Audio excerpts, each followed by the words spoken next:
And I think I'm going to go ahead and keep preaching through 2 Timothy just to get that done, the two books together. And then after that, we may pursue something like the book of Revelation or something like that. But I'm doing Acts on Sunday.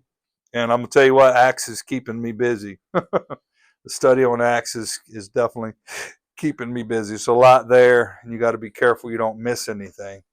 So let's look at verse number 20. He closes this book to Timothy.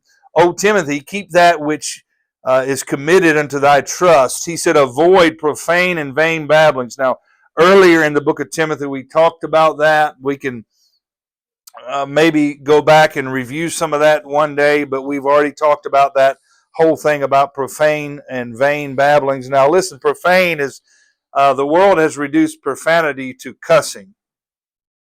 And profane just simply means anything worldly. Let me just say this. Let me tell you something that's profane. It's profane to come to church and talk about football. That's profane.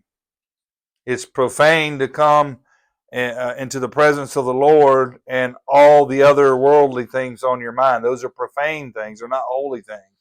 And so the Lord had Aaron put a distinction between profane and holy. We talked about that a little bit on Sunday. So profane, vain babbling. What's vain? It's of no profit. Let me tell you something. Sometimes you'll get to talking with people. He tells him to avoid them, right? Sometimes you'll get to talking to people that you need to learn how. It was one of the hardest things for me to do because I was taught not to interrupt somebody. You have to learn how to cut people off and say, look, this is not a conversation I want to be a part of. I mean, if it's your life, then that's fine, but it's not a part I want to be this is vain. It's not of any value to me, and I need to remove myself from this conversation. They used to get into some of that at work, and it was just worldly chatter, and it didn't profit me any, and I perceived that it was fixing to turn perverse even. So, I would always opt out of those conversations. It doesn't mean you don't have some element of conversation with people at work, but he says profane and vain babbling. So a babbling is something that just goes on and on and on and on and on and on. It has no value, no profit. And so we're going to see he's warning him on the way out. We did talk about this earlier, so I'm not going to rehash that. What I want to focus on tonight is the second part. He says, the oppositions of science falsely so-called. And opposition of science falsely so-called. These are not true sciences. Science from a Bible perspective is interchangeable oftentimes with the word knowledge. Science from a worldly perspective, we'll talk about that here in a minute, what they've reduced it to. But notice the word science. You got some other words that are similar to it, conscience and other. It's all about knowing, right? They're all interwoven, and so the science here is the knowledge that we have and how we act on that knowledge. And look at verse number 21, which some professing have erred concerning the faith. Grace be with thee. Amen. Now, I want to talk about one in particular as an illustration of this, modern day. Now, in their days, they had philosophers, and we're warned about philosophies too. Let's go to Colossians chapter number 1. There's a lot of philosophies in our day, isn't there? There's a lot of, to me, this New Age movement is philosophy, rehashed. That's all it is. You take the New Age movement in general, which is probably at a height right now. It's nothing more than philosophy. And I'll say this, I've run into a lot of people who profess to be Satan worshipers, and all they have is a philosophy. They don't have anything to trust in that's solid. It's just a philosophy. And listen, let me say this. Men have a tendency to twist and contort wording. And so to make the devil look good when it's clear that there's evil in the world, and if he's the author of that evil, he's not a good person, right? But the New Age movement, some of those movements are something that we probably have hashed over, and those would be the philosophies of our day. You have some philosophies that crept up in the 60s. Let me show you some philosophies that have affected us that came out of the 60s. If it feels good, do it. I'm not hurting anybody. I'm only hurting myself. You ever heard somebody say that? Those are philosophies that go along with the if it feels good, do it philosophy. Listen, some things feel good and you ought not do them. Some things may feel good and they're not good for you, right? And all the AIDS and the epidemics of syphilis and the epidemics of sexually transmitted disease, all that shows that if it feels good, do it. You shouldn't do it. It's God's judgment on it. You can see God's hand working and judging people over those matters. Look at chapter 2, verse 8, Colossians 2, verse 8. Beware lest any man spoil you through philosophy and vain deceit, after the tradition of men, after the rudiments of the world, and not after Christ. So philosophies can taint you. This science falsely so-called. Now, there's no way in our generation I could talk about science falsely so-called and not bring up the issue of evolution.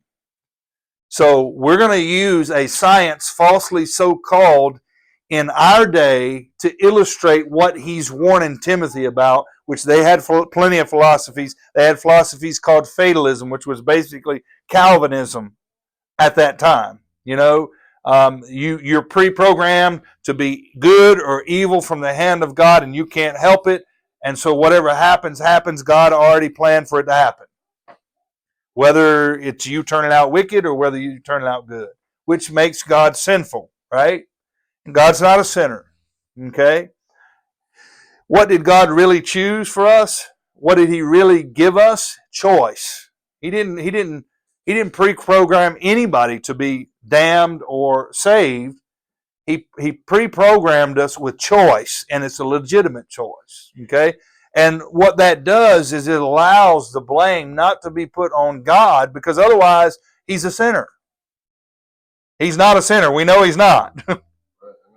So he created choice, and if he created everything, and you're going to say that he created the evil, he created the sin. I know he created the consequence, which is evil, right? The Bible speaks of evil. Evil is in the Bible. There's two categories of evil in the Bible. Evil in the Bible is something natural that happens as a result of disasters, or maybe even a result of judgment of sin. It's bad that comes on you. But you can also commit evil against the Lord, which is sinful. So there's two types of evil in the scriptures from a scriptural standpoint. The word is used two different ways. So when you see the Bible saying God created evil, it's talking about the consequence of sin, of our sin. He did create that. He didn't create sin. He created choice. Okay? But notice this, science falsely so-called. Oppositions of science. Now, can I say this? Science is not bad. You know where a lot of Christians have gone off the rail? By saying science is bad. Go to Daniel, the book of Daniel. If science is bad, why is this said in the book of Daniel? Science is not a bad thing. It's just science falsely so-called is bad. So we can test and demonstrate, and we can observe the things God's created, and we can run physical tests and observe some things. We see that in our society. We can see the effect of gravity, even though some people don't believe in it. I mean, go jump off of a house. You don't float in the air, so you don't have to believe in it, but you call it whatever you want to call it, but it exists, right?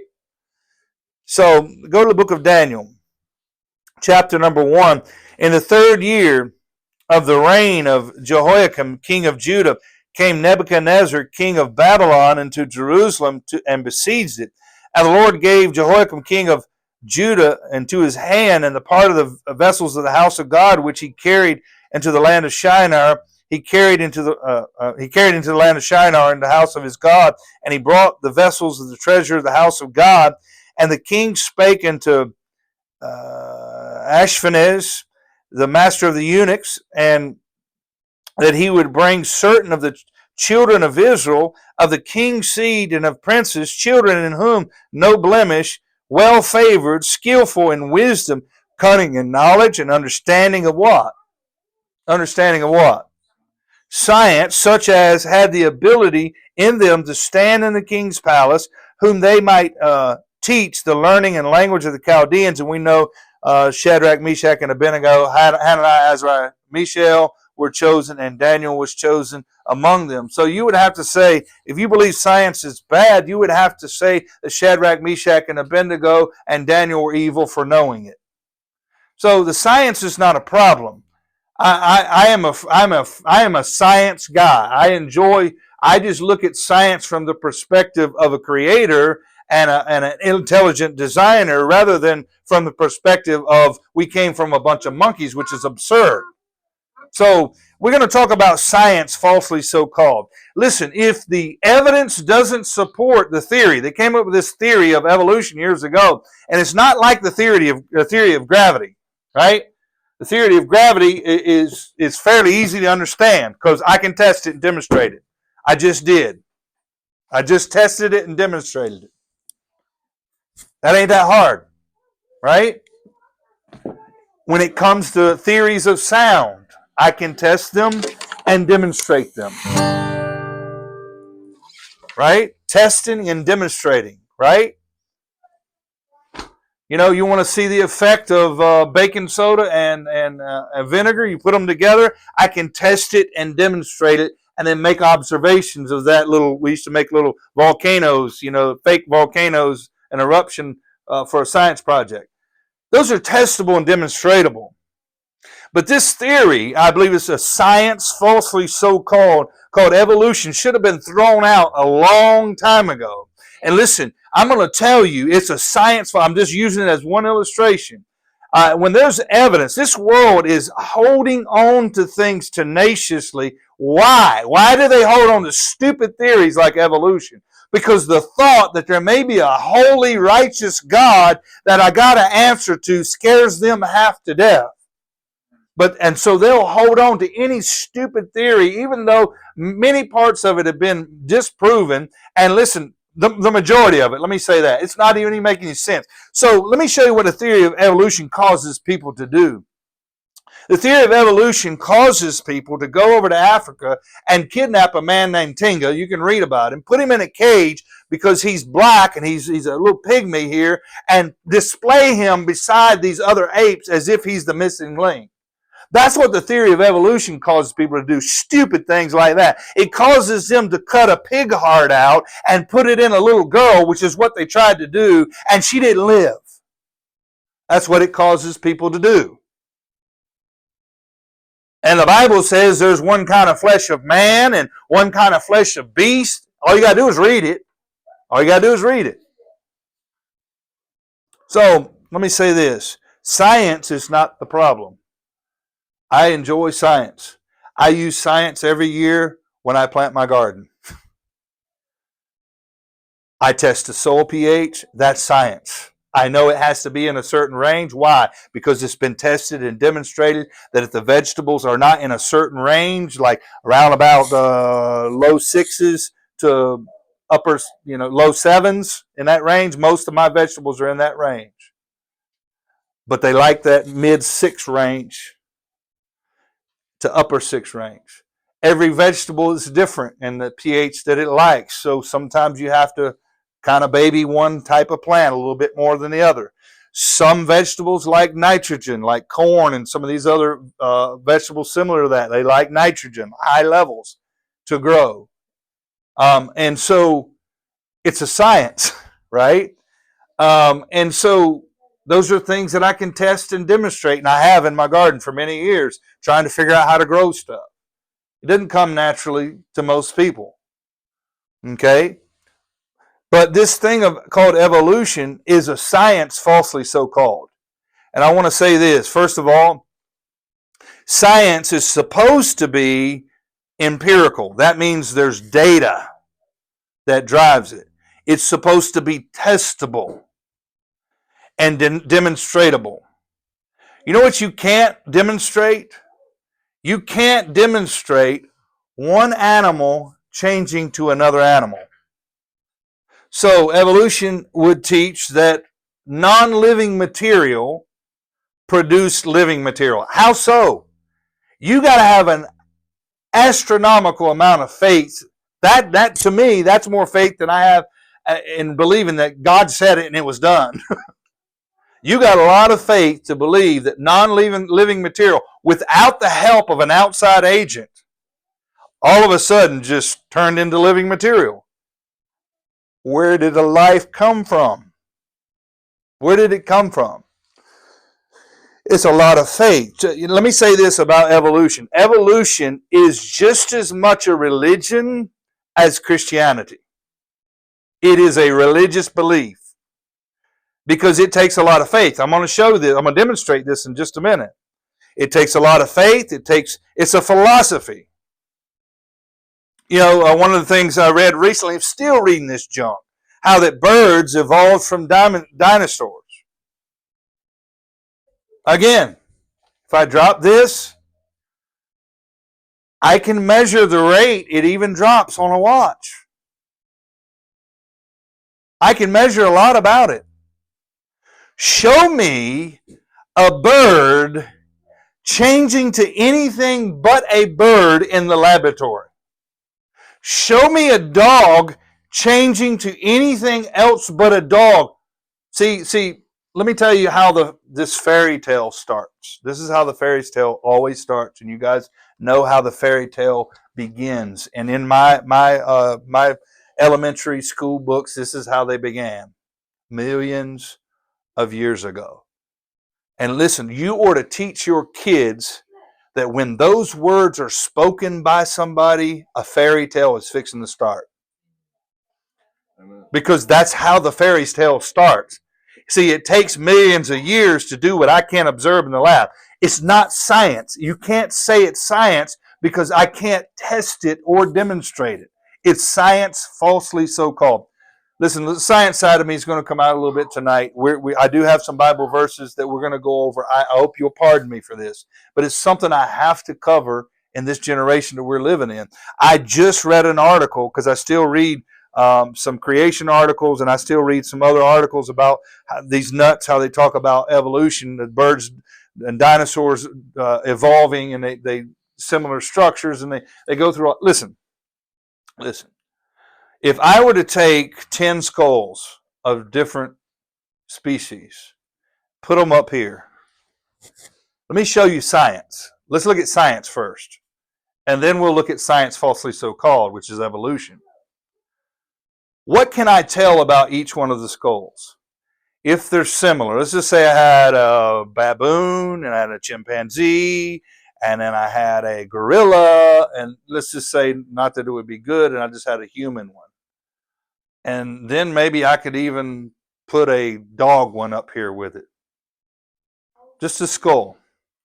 What can I observe about those things? They're all dead. They're all dead, number one.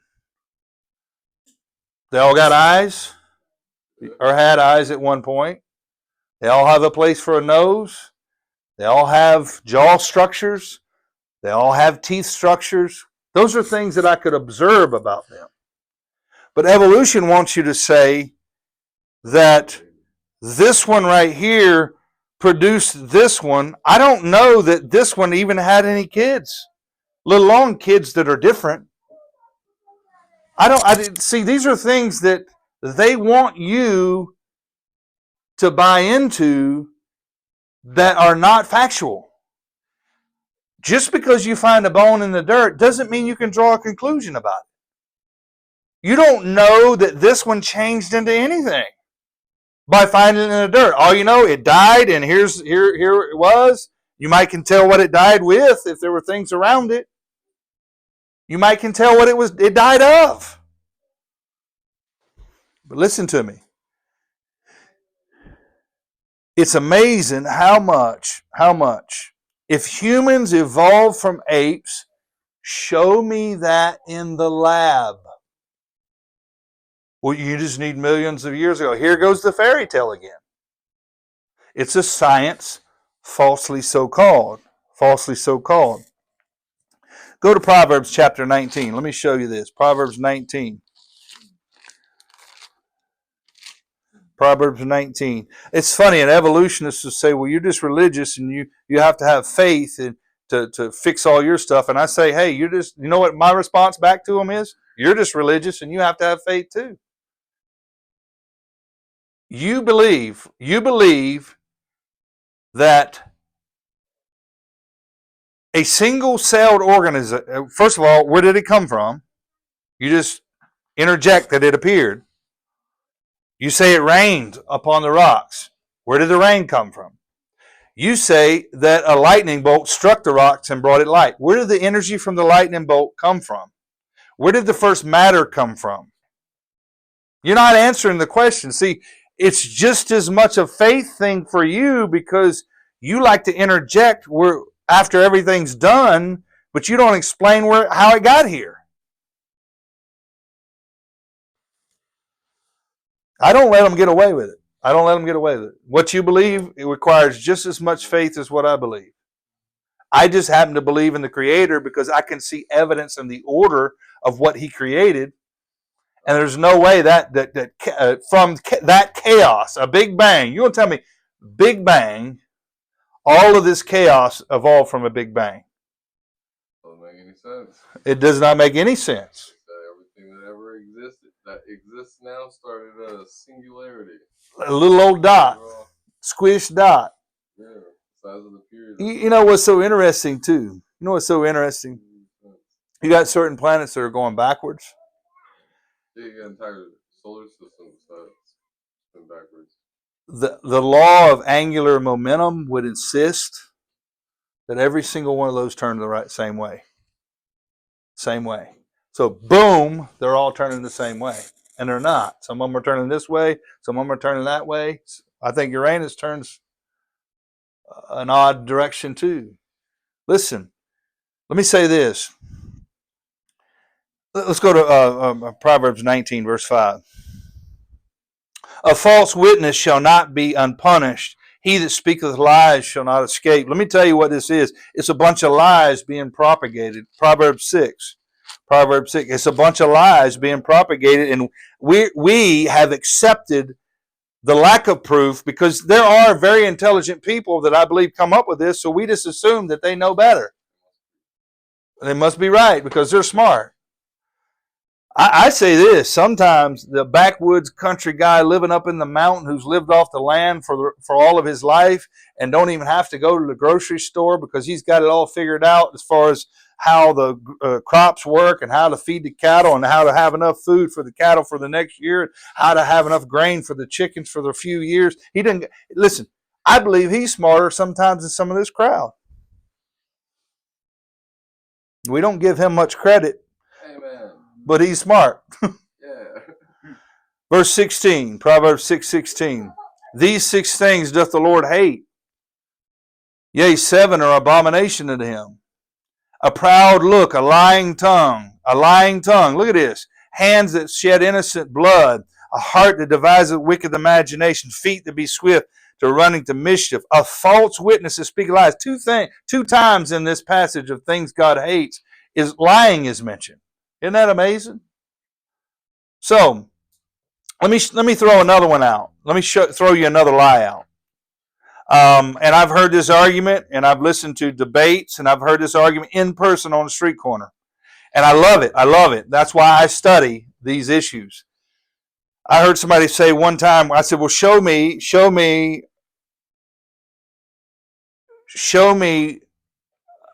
one species going and developing into another species. You know what issue is brought up to me?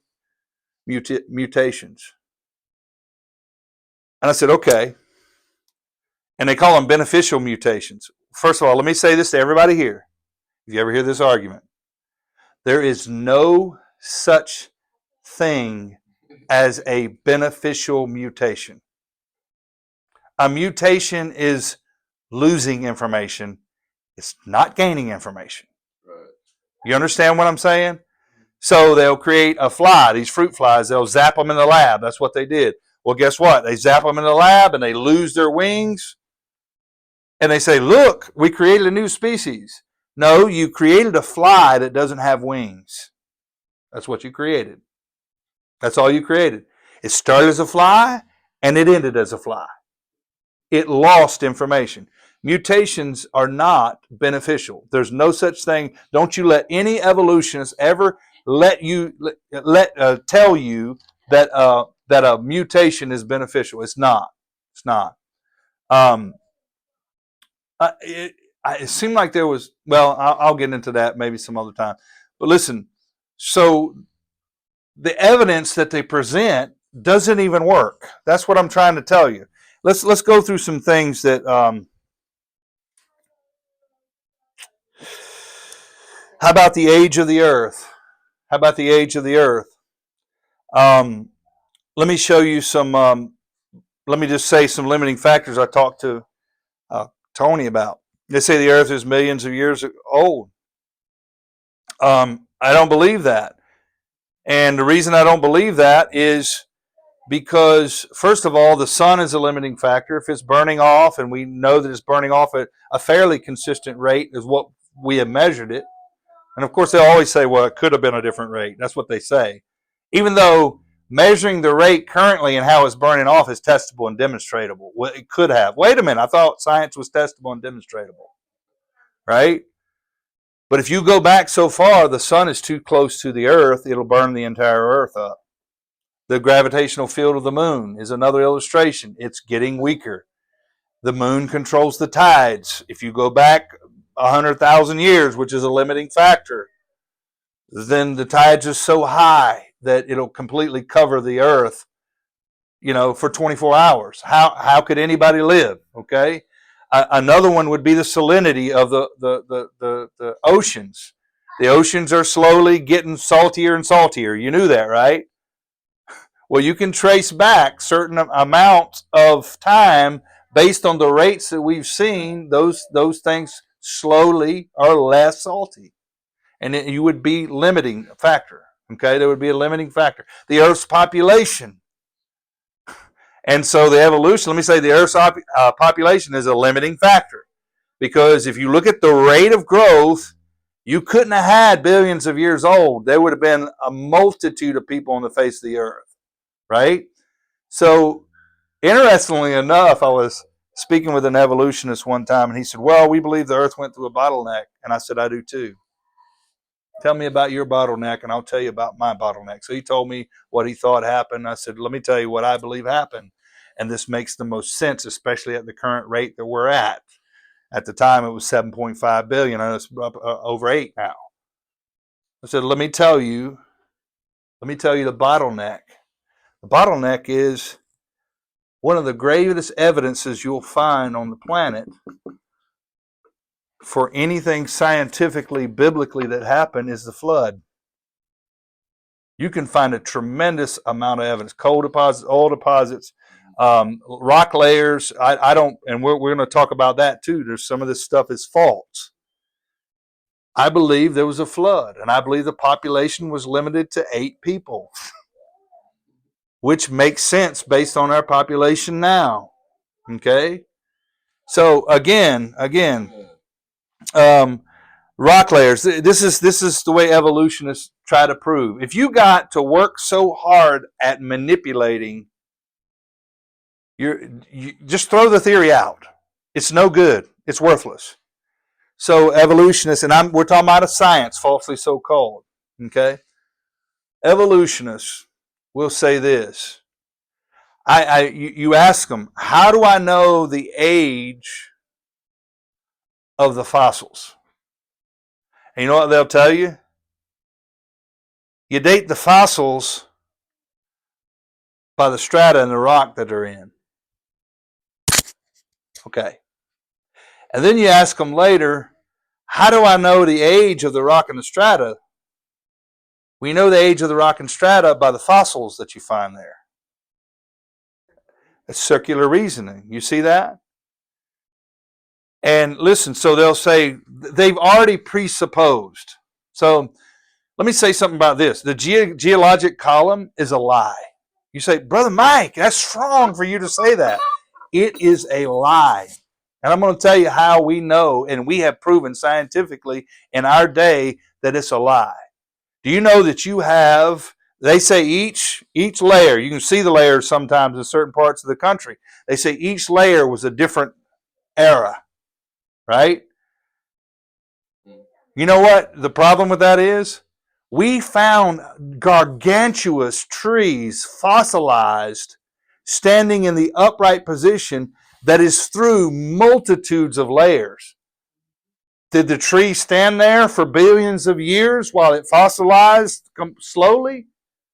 It doesn't even make sense what they're saying. Right, absolutely. Absolutely. We're talking about science, falsely so called. The geologic column, you can throw it out based on petrified trees that run through multitudes of those layers that we found. The entire fossil record has been fabricated to fit their agenda. And they've gotten caught. And these things are still in the textbook. Ernest Haeckel brought up, invented embryology. You know, you've seen the pictures in your old textbook where two embryos are laid side by side, and the drawings make a embryo from and you know a human and a dog or whatever else look the same in the womb, so that it's showing that they're proving that they evolved from that point on, you know. And so, but here's what they don't tell you. See, all that should be taken out of the textbook because it's a science falsely so called. Why? Because Ernest Haeckel was tried at the University of Jena, and he was convicted of fraud based on those pictures in the 1800s. That he fabricated those pictures. He actually made those pictures himself. So you start throwing out the false science. Let me give you another one. So, how many of you ever heard about this this fossil that was called Nebraska Man? Anybody ever heard about Nebraska Man? Well, you know, we heard about all this when I was in school. Maybe by then some of it was out. But Nebraska Man was heralded as a you know a missing link. Here's a missing link. You know what they found? You know what the entire structure of Nebraska Man was drawn from? One tooth. They found one tooth and developed an entire man from one tooth. One tooth, y'all. How do you get an entire man? Later, they found out that the tooth was actually from a pig. It wasn't even human or ape. Okay? Had to retract that. Lucy is a prime example. You guys have heard Lucy heralded. Lucy, they make it sound like Lucy was found in one spot. These group of scientists were desperate because they were fixing to lose their funding, because all the funding was fixing to run out. They were desperate to find something. And so they found, you think Lucy bones, they found a skeleton. No, they didn't. They found a bone over here, and a bone over here, and a bone over there, and put all those bones together. You know, like what happened to her? I mean, what? Did she get hit by a Mack truck? There's a bone over here, bone over there. How did you do that? And then they discovered later that the bones actually were likely different species. They weren't even the same species. Okay? How about Piltdown Man? He was just discovered by Charles Dawson, not Darwin, Dawson. This is what happened. He boiled and stained, he was so desperate to prove evolution, he boiled and stained a human skull and put an orangutan jaw in it. And it took years in 1953. So from 1912, they thought that this was a true missing link, all the way up to 1953 when two other scientists came along, started testing, and found out the jaw was not even human, and that the human skull had been stained to replicate the appearance of the orangutan jaw. Now listen to me. You have to be very desperate and a hater of God to try to develop evidence for something that does not exist. Listen, mankind will go to great extremes to reject God. Think about it. Out there digging in the dirt and going to fabricate evidence just to show God is a liar, it ain't going to work. It ain't going to work. So we could go on and on with some of that. I encourage you to look at the evidence, look at the fact, look at the data, and don't let these people lie to you. Okay? The flood, there's strong evidence for a flood. I've went through all of that. Even the washouts, I left that out. Did you know that the earth is full of stretch marks from one end to the other? Where I'm talking about all kind of locations across the world. If you go in a plane, look down, you can see where there's been massive runoffs of water. Why is that?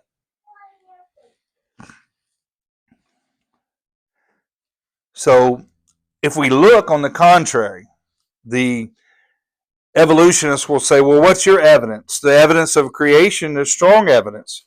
They produce after their kind, the Bible says. You know what we can test and demonstrate? A dog produces a dog, a cat produces a cat, an alligator produces an alligator, a snake produces a snake, a human produces a human. That's just how it's after its kind. That's what we can see and observe.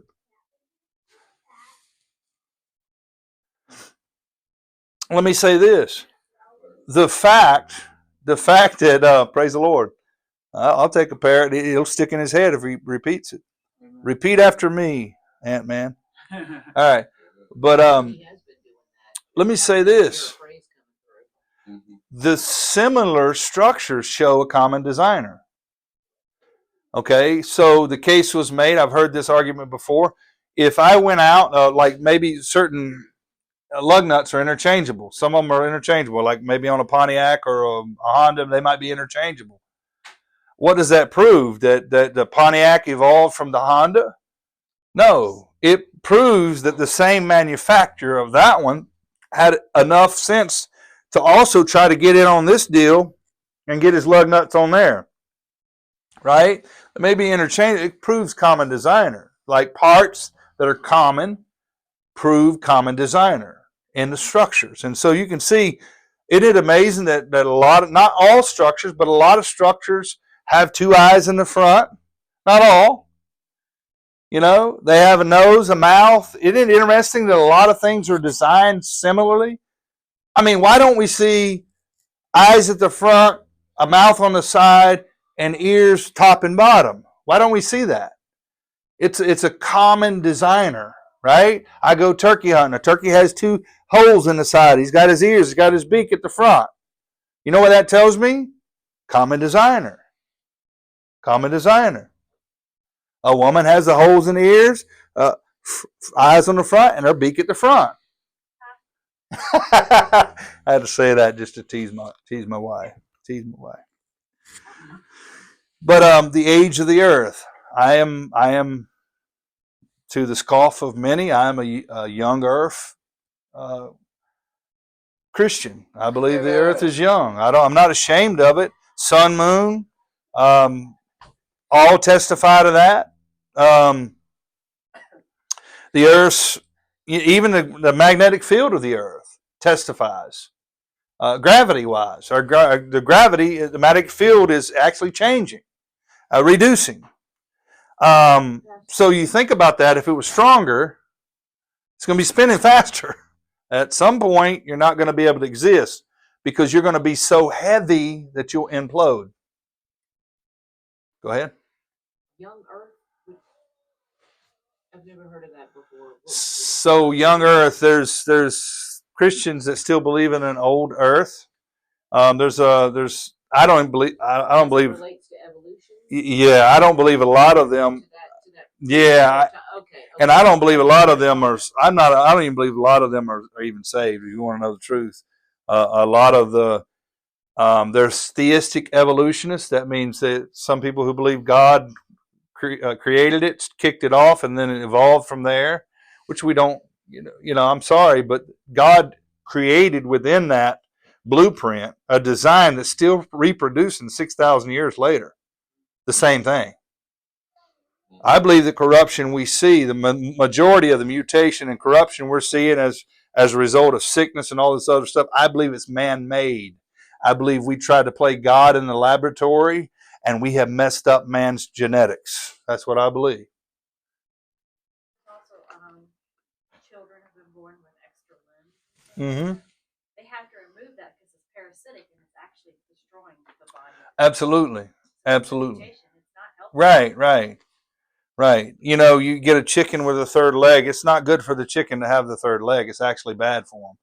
They have some kind of other deformity somewhere else because of that mutation. They usually have a weak heart, something like that, you know. Yeah, right. If they get an extra arm, you gotta get rid of it. If they get born with a cleft lip, you gotta fix it. Right. You know, it's like, obviously you don't